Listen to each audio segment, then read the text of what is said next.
아무리 생각해도 믿기지 않고 아무리 생각해도 이해가 되지 않습니다.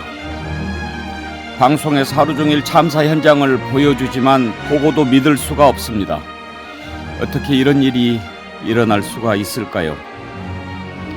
21세기 대한민국 수도 서울에서 이런 일이 일어났다는 것을 후세에 어떻게 설명할 수 있을까요? 지금 우리가 할 수 있는 일은 무엇일까요?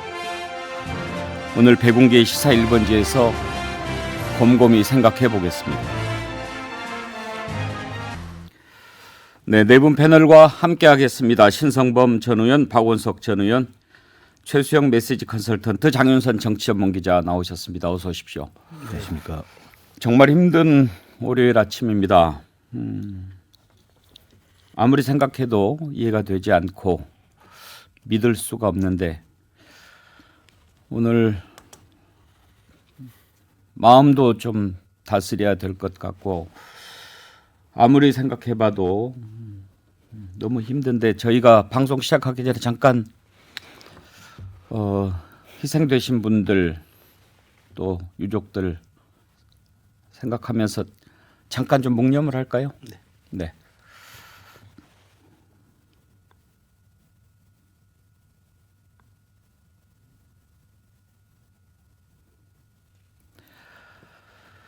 예. 장윤선 기자. 네.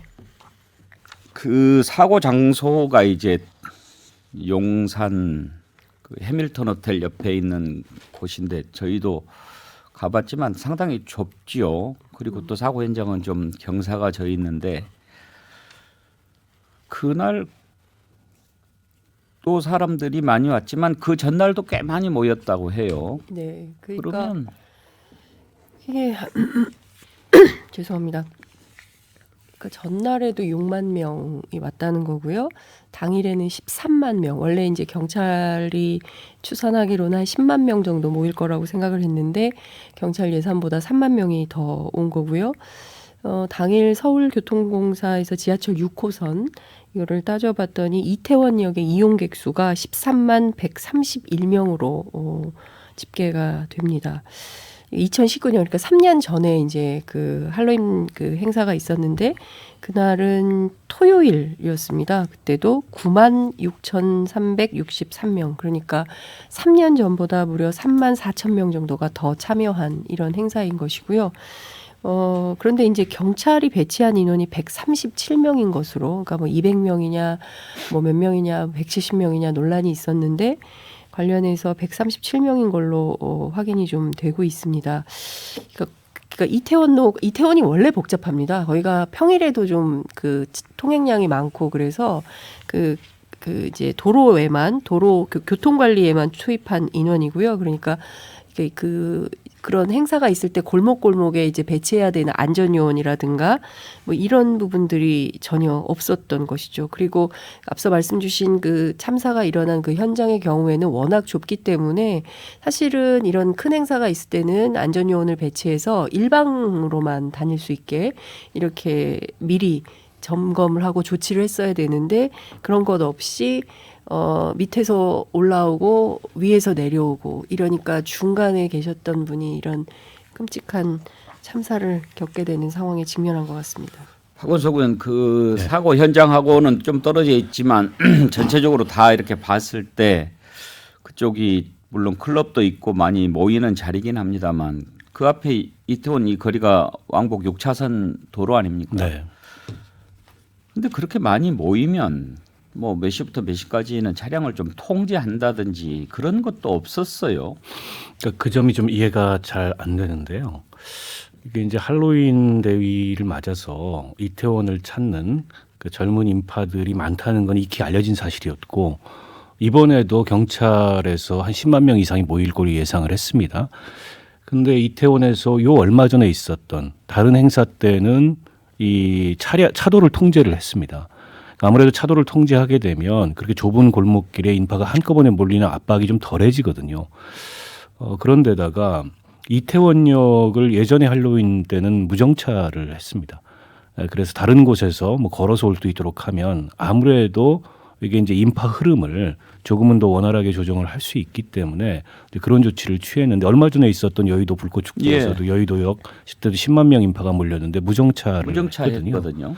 근데 이번에 그것조차도 하지 않았고 그리고 예년에 이 안전 유지를 위해서 투입됐던 경력보다도 훨씬 적은 숫자에 137명이라 그래요. 사실상 200명이라고 얘기하는데 밖에 투입이 안 됐어요. 여러모로 굉장히 위험한 상황이었던 건데 그래서 단지 이걸 그냥 뭐 이 천재지변과 같은 그런 사고다 이렇게 치부할 수 없는 여러 가지 안전에 대한 좀 불감 요소들이 저는 집중이 됐던 것 같고 워낙에 이게 인파가 몰리다 보니까 사고가 일어난 뒤에도 구급차도 도착하기가 어려웠고 119도 도착하기가 어려웠고 현장에서 시민들이 팔 걷어붙이고 나서서 최선을 다해서 CPR도 하고 수습하려고 했지만 그조차도 매우 힘겨운 그런 상황이 아니었던가 싶습니다. 그래서 왜 이런 사고가 일어났는지 좀 차분하게 따져봐야 될 문제인 것 같습니다. 최수영 컨설턴트 외국의 경우를 보면은요 이제 사실 우리는 헬로윈 들어온 게 얼마 되지는 않죠. 근데 원래 이제 미국이라든지 일본이 상당히 또 헬로윈 축제를 좀 성대하게 한다고 하는데 그런 나라들 보면은 대응책들이 좀 미리 있더군요. 미국은 차 없는 거리로 하고 일본은 심야에 술을 못 마시게 하고 이렇게 대비한다고 하는데. 그 뭐 미국의 이제 그 뉴욕에서 열리는 해맞이 행사 같은 경우에도 사전에 경찰이 이제 인구 밀도에 따라서 통제를 하고 이제 거기에 대해서 면밀히 이제 구역별로도 지정을 하는데 그 저는 이제 그 왜 우리 그 산업재해 현장을 분석할 때 가끔 쓰는 하인리 법칙이라고 있습니다. 그러니까 어떤 대형 사고가 일어나기 전에 그 유사한 징후를 가진 사고, 작은 사고들이 일어나기 때문에 대형 사고를 거기에 근거해서 예방을 해야 된다 이런 하인리 법칙이 있는데 그 전날 뭐 장윤성 기자님 잘 지적해 주셨지만 그 전날 지하철 이용객 수라든가 작년에 코로나로 인해서 그 금지가 됐을 때도 이 반의 인구가 사람들이 몰려들었단 말이에요. 그렇다면 이게 노마스크가 됐을 때는 충분히 그 곱절이 되는 인구가 그러니까 인원이 올 거라는 예측이 가능했다 그러면 최소한 대응도 거기에 좀 맞췄었어야 하는데 너무 기계적으로 용산경찰서가 했다는 용산구청이 했다는 게 그 사전에 점검 회의가 무슨 마약 있는지 살펴보자, 뭐 교통 뭐 크게 없는지 한번 봐라 이 정도로 했다는 것은 이 징후들에 대한 대비들이 조금 좀 부족하지 않았나 싶었고 행정이라는 게 좀 선제적 행정 저는 항상 그런 이야기를 합니다. 낭떠러지가 있다면 낭떠러지 밑에 구급차를 갖다 놓을 게 아니라 낭떠러지 위에 펜스를 쳐야죠. 그게 저는 선제적 행정이라고 생각합니다. 그러니까 우리 저 앵커께서 자주 쓰시는 만약이라는 단어를 가끔 쓰시는데 보면은 그 만약이라는 게 그 발생 빈도가 매우 낮기 때문에 만약이라고 쓰잖아요. 그런데 모든 대비는 예상치 못한 그 만약을 위해서 사실 써줘야 되거든요. 그러기 위해서 국가가 무한 책임을 지는 거고 행정이 존재하고 치안이 존재하는 건데 그런 점이 좀 아쉽다는 생각이 듭니다. 신성 보면 더군다나 실외 마스크 착용 의무 해제된 지 얼마 되지 않았고 그리고 이제 그동안에는 거리두기 때문에 사람들이 그렇게 모이지 못했지 않습니까? 근데 이제 3년 만에 이렇게 거리두기도 해제되고 실외 마스크도 착용 안 해도 되고 그러면 예측이 좀 가능했지 않았을까요? 이렇게 많이 모일 거라는 걸. 많이 모일 거라고는 예측이 됐죠. 그런데 제가 느낀 점이 있는 것쯤에 이렇게 일 터지고 나서 뭐 수십 가지 이유를 찾고 거기서 또 책임자를 찾아내라 될 텐데 저는 그게 불편했던 게 첫째는 내가 볼 때는 문제는 상상력과 책임 의식이에요. 상상력이란 말을 쓰면 이런 대목이에요. 그러니까 자 많이 모인다. 그럼 이분들도 용산구청이나 용산경찰서가 핵심이에요. 왜? 말단 지역을 가장 잘 알고 있기 때문에. 자 용산경찰서장이나 구청장은 뭘 생각해야 됩니까? 많이 모이면 어떻게 되는 거지? 우리가 뭐 해야 될 일이 뭐 있을까? 보면 첫째는 내 생각은 코로나 쪽으로 퍼지는 거 아니야? 지난번에 뭐 이런 거 생각 문제에서 되고 쓰레기 나중에 어떻게 치우나? 이런 생각에서 못 벗어났을 거다. 경찰서장 입장에서도 구청장이 연락도 없고 뭐 특별한 것도 없는데 우리가 할 일하고는 이 정도에서 머물렀을 거다. 왜 그러냐? 잘 보세요. 10몇만 명이 모였다 하지만 10만 명이 요 좁은 골목에 모인 건 아니잖아요. 다 넓어야 했는데 여기는 좁은 골목에는 이걸 아는 사람은 상인과 지역 파출소가 아는 거예요. 이태원 동사무소의 직원이 알고. 그러면 예를 들어서 상상 얘기를 하면 이 정도로 모이면은 이런 가장 최악은 이런 게 생길 수 있다. 동장님은 구청장한테 뭐 예를 들어서 경찰서는 파출소장 이렇게 안 됐단 말이에요. 상상력이 없다. 두 번째는 책임 의식이 없었다.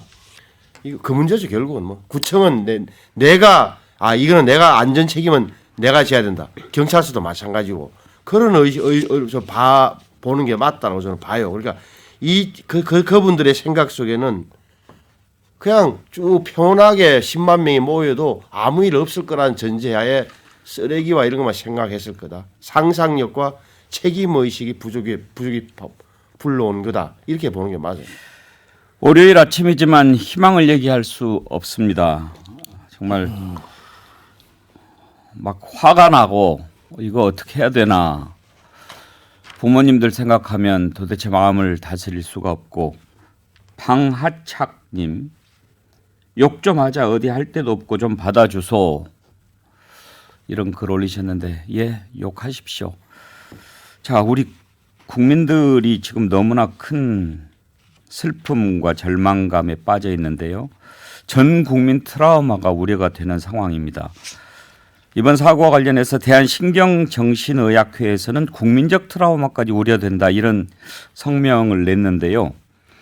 이번 충격을 극복하기 위해서 우리가 어떤 노력을 해야 될지 한번 좀 생각해 보도록 하겠습니다. 대한신경정신의학회 보험위원장을 맡고 계신 강남 세브란스 정신건강의학과 전문의 석종호 선생님 전화로 연결했습니다.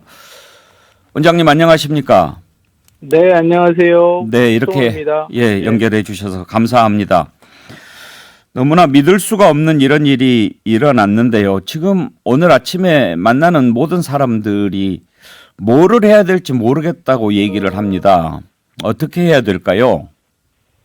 예, 지금 상황에서는 모든 사람들이 다 정서적으로 많이 힘들 수밖에 없는 상황이니까요. 서로가 힘들다라는 것을 좀 알아주고 서로 마음을 좀 나누고 얘기하고 이렇게 힘든 마음들을 서로 위로해주고 공감해주는 시간이 됐으면 좋겠고요. 예. 누구를 비난하기보다는 비난하다 보면 서로 부정적인 감정이 너무 많이 올라오니까 우선은 서로 너무 힘들었겠구나 하는 것을 알아주고 이해하는 것이 가장 먼저 필요할 것 같습니다.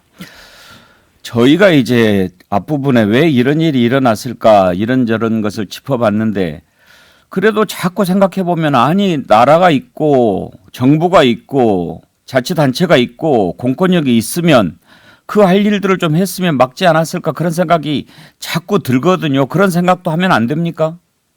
예, 정부 차원에서의 어떤 그 대책이나 준비가 좀 미흡했다거나 지자체 차원에서의 그런 준비가 미흡했던 부분들은 향후 재발 방지를 위해서 필요하지만 뭐 그곳에 왜 갔느냐든지 이런 식으로 그 피해자나 아니면 피해자의 유가족들 관련자들을 좀 비난하는 그런 것은 멈춰야 된다는 말씀입니다. 예.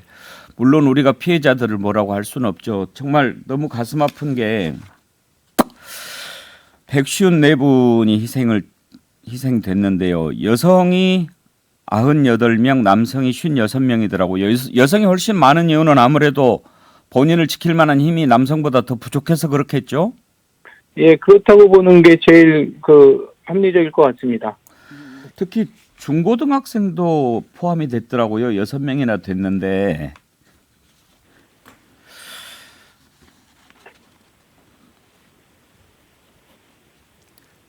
이 부분을 이렇게 좀 아주 젊은 사람들이 모이면 나이가 많이 든 사람들이 모이는 것에 비해서 움직이는 그런 행태가 좀 다르지 않나요?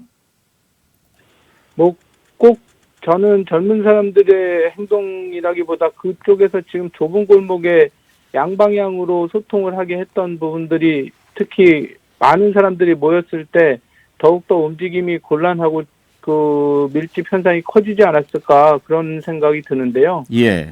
특히 젊은 사람들의 경우 이제 어떤 방향을 좀 잡아주고 지도를 해주면 그런 부분들을 잘 따라서 할 수 있고 하니까 그런데 저녁 시간이라 술도 많이 먹었은 상태고 양방향으로 움직이는데 워낙 많은 사람들이 모여서 그런 일들이 생기지 않았을까 하는 안타까운 마음입니다. 예, 오늘 이제 위원장님 특별히 좀 여쭤보고 싶은 것은 앞으로 우리가 어떻게 이 부분을 좀 치유를 해야 될까 하는 것을 여쭤보고 싶은 건데 크게 세 가지 그룹으로 분류를 할 수 있을 것 같습니다. 희생을 당한 분들의 유족이 일단 계실 거고요. 네. 그리고 이제 그에 못지않게 현장에서 친구나 연인이 숨져가는 모습, 그리고 아무 손도 쓸 수 없었던 그런 상황을 가까이에서 지켜봤던 사람들, 그리고 이제 이런 모습을 계속 방송을 통해서 또 보고 허탈해하고 가슴 아파하는 제3자 이런 일반 국민들, 그 트라우마가 정도가 조금씩 다르지 않겠습니까? 네. 일단 유족의 트라우마가 굉장히 클 것으로 생각이 되고 현장에서 사망을 목격한다라는 것은 굉장히 사망에 준하는 심리적 충격이라고 알려져 있습니다. 그래서 그런 분들도 굉장히 그 삶에 지대한 영향을 미칠 수 있는 그런 심리적인 충격을 받았다고 말씀드릴 수 있고, 이 재난 수준으로 이렇게 국가 지자체 단위에서의 큰 사건이 생기면 그 지역이나 그 나라에 사는 전체 그 주민이 다 영향을 받게 됩니다. 그래서 이번에 이 사건은 전 국민이 충격을 받는, 지난 세월호 참사에 이어서 전 국민의 충격을 줄 수 있는 그러한 정도의 재난 사건이라고 할 수 있겠습니다. 그래서 앞서 말씀드린 것처럼 유가족과 그 현장 목격자들이나 아주 가까운 지인들이 가장 충격이 클 것으로 생각이 되고요. 그 다음에 국민들 차원에서도 간접적 충격이 상당할 것으로 생각이 됩니다. 신경정신의학회에서 혹시 준비하고 있는 프로그램이 있으십니까? 예, 현재 그 세월호 참사 이후에 우리나라에는 국가 트라우마 센터라고 재난 상황에서의 심리 지원을 담당할 수 있는 전문 조직이 만들어졌고요. 예. 그것이 포항과 그 대구, 광주 등의 광역 단체도 지금 그 트라우마 센터들이 만들어져 있고, 각 시군구 단위로 보건소에 있는 정신건강복지센터 등을 통해서 정신건강 심리 지원 서비스를 받을 수 있습니다. 이러한 심리 지원 체계 인력 양성을 위해서 대한신경정신의학회는 그동안 노력해 왔고요. 그래서 한국 트라우마 스트레스 학회와 같은 민간 학회 단체와 함께 통합 심리 지원단을 국가 트라우마 센터를 중심으로 구성을 했습니다. 그래서 앞으로 심리 지원을 받고 싶은 분들은 1577-0199로 전화하시면 적절한 심리 지원을 받으실 수 있습니다. 1577-0199로 전화를 하면 도움을 받을 수 있다고 말씀하셨는데, 사실 누구보다도 잘 아시겠지만 아직은 우리 국민들이 이제 서구에 비해서 이런 치료 받는 것에 좀 적극적이지 않지요. 아무래도 아직까지 거리감이나 거부감이 조금 서양에 비해서는 높은 편이긴 합니다만 예. 많이 줄어들고 있습니다. 치료를 어떤 방식으로 하는지 알 수 있습니까? 예, 우선은 심리 지원이 어느 정도의 단계로 필요한지를 평가를 먼저 합니다. 그래서 간단한 설문지나 면담을 통해서 그냥 조금 시간이 지나면 자연 회복이 될 수 있는 분들과 심리 상담을 강도 높게 진행해 줄 필요가 있는 분들, 그리고 의학적 처치가 필요할 정도의 그러한 심각한 증상을 보이는 분들을 구별해서 그에 맞춰서 심리적인 개입을 진행해 드리고 있습니다. 그런 치료를 받으면 확실히 좀 나아집니까? 예, 이 초기의 모든 것들이 그렇지만 초기에 개입을 잘하면 향후에 PTSD와 같은 외상후 스트레스 장애로 진행되지 않고 초기 단계에서 회복할 수 있는 방향으로 경과가 변화될 수 있습니다. PTSD라는 말도 이제 우리들이 많이 알게 됐는데, 외상후 스트레스 장애인가요? 네, 맞습니다. 어떤 증세가 나타납니까? 증상을 좀 알고 싶은데요. 예, 외상후 스트레스 장애는 그 베트남전에 참전했던 미국 병사들을 중심으로 해서 제일 먼저 진단명이 만들어졌는데요. 그 자신의 충격을 받았던 그런 기억을 다시 떠올리면 심장이 빨리 뛰고 매우 불안해지고 초조해지면서 숨을 몰아쉬게 되는 과호흡 현상 같은 것들이 나타날 수가 있고요. 그렇기 때문에 그러한 외상을 기억하게 되는 장소를 회피한다거나 아니면 그런 걸 떠올리는 기억 때문에 불안해졌을 때 화를 조절하지 못하고 내지는 자해나 자살 충동을 벌일 수도 있고요. 멍한 상태로 정신을 잃고 판단력을 잃고 자신에게 해로운 행동을 하게 될 경우도 있습니다. 이러한 일상생활에 방해가 될 정도의 심한 트라우마 반응을 한 달 이상 지속하고 있을 때 외상후 스트레스 장애라고 진단합니다. 개인차가 있겠지만 지금 이런 외상후 스트레스 장애가 아까 말씀드린 유족 그리고 지인, 일반 국민 레벨이 좀 다르다고 봐야 되겠죠? 네, 유족과 가까이서 목격한 지인들이 가장 외상후 스트레스 장애로 이어질 가능성이 높기 때문에 초기부터 심리 상담을 받고 심리 지원을 받으시는 것이 향후에 PTSD로 발전하지 않도록 도움을 받을 수 있는 상황이 되겠고, 지금 현재는 반드시 지금 현재 불안하고 초조하고 울고 슬프고 화가 나고 이런 감정 반응이 병적이라고 볼 필요는 없습니다. 당연히 지금 상황에서는 모든 사람들이 정상적으로 그런 감정들을 느낄 수 있는 것이기 때문에 이것이 질병으로 발전하지 않도록 잘 안정화시키는 과정이 중요합니다. 혹시 본인은 모를 수 있지 않습니까? 내가 이런 PTSD 장애를 지금 앓고 있다라고 하는 것을. 그러면은 주변에서 혹시 이런 증상 여부를 판단할 방법은 있을까요? 네, 평소에 잘 아는 지인이나 가까운 사람들이 평소와는 현저하게 다르게 안절부절 못하고 초조해하거나 손과 발을 동동 구르고 있다던가 밤에 잠을 잘 못 잔다던가 악몽으로 잠꼬대를 심하게 한다던가 이제 이런 모습들을 하루 이틀이 아니라 한 달 가까이 또 지속적으로 계속해서 힘들어하면서 일상생활에 지장을 많이 받는다면 정신건강 전문가에게 상담이나 평가를 우선 받아보도록 권유해 주시는 것이 좋겠습니다. 당장 이제 지인이 아니고 현장을 목격하지 않은 그런 국민들도 너무나 심한 허탈감, 절망감에 빠져 있는데 그런 경우에는 어떻게 우선적으로 좀 다스려야 되겠습니까? 네, 우선은 자기 안정화 기법을 좀 적용할 수 있으면 좋겠는데요. 자기 안정화요.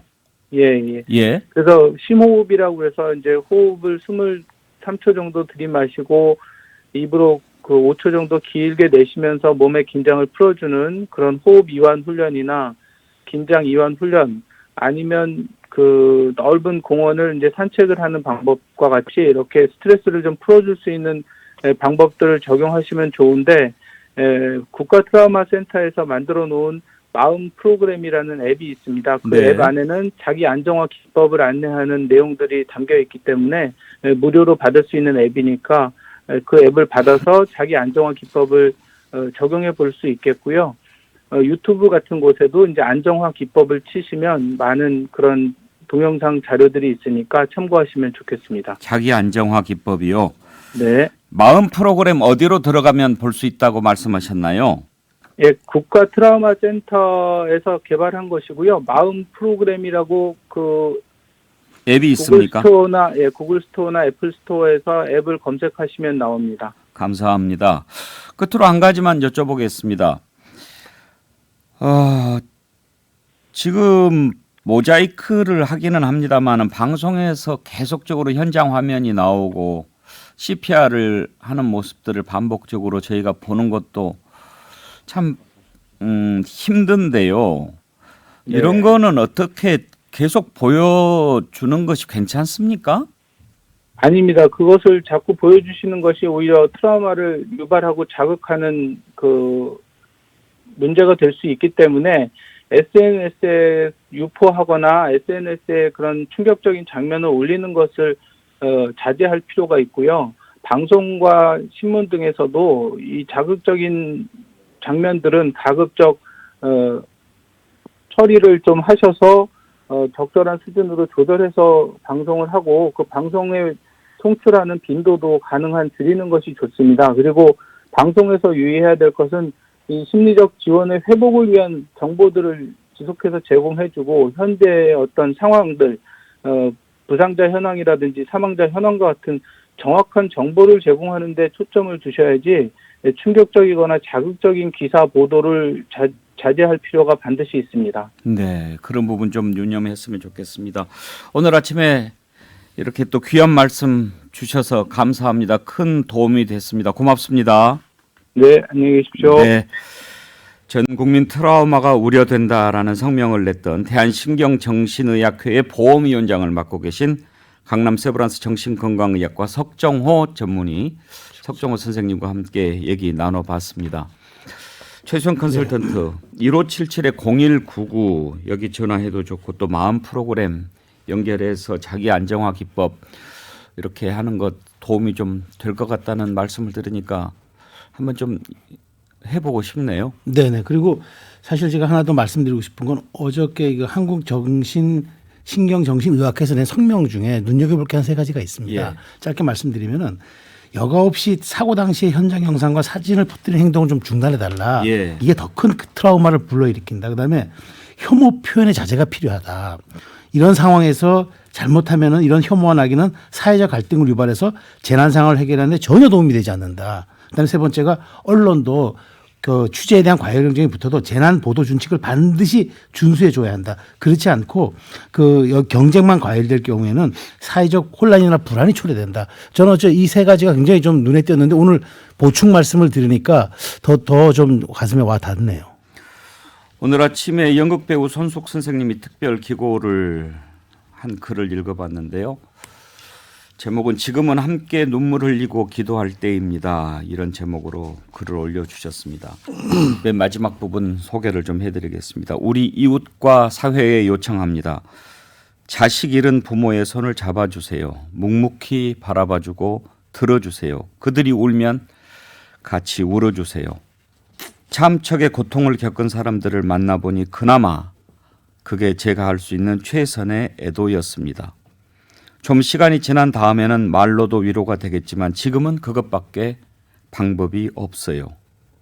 묵묵히 함께 해주는 것, 우리도 아프다고 공감해 주는 것 말입니다. 부상자들이 빨리 회복되길 빕니다. 더 이상 고통이 없기를 바랍니다. 종교가 있든 없든 지금은 기도할 때입니다. 네. 이런 글을 읽어도 큰 위로가 되지는 않습니다만 아무튼 지금은 서로 보듬어주고 안아주고 서로 위로해야 할 때입니다. 15 듣고 2부 이어가죠.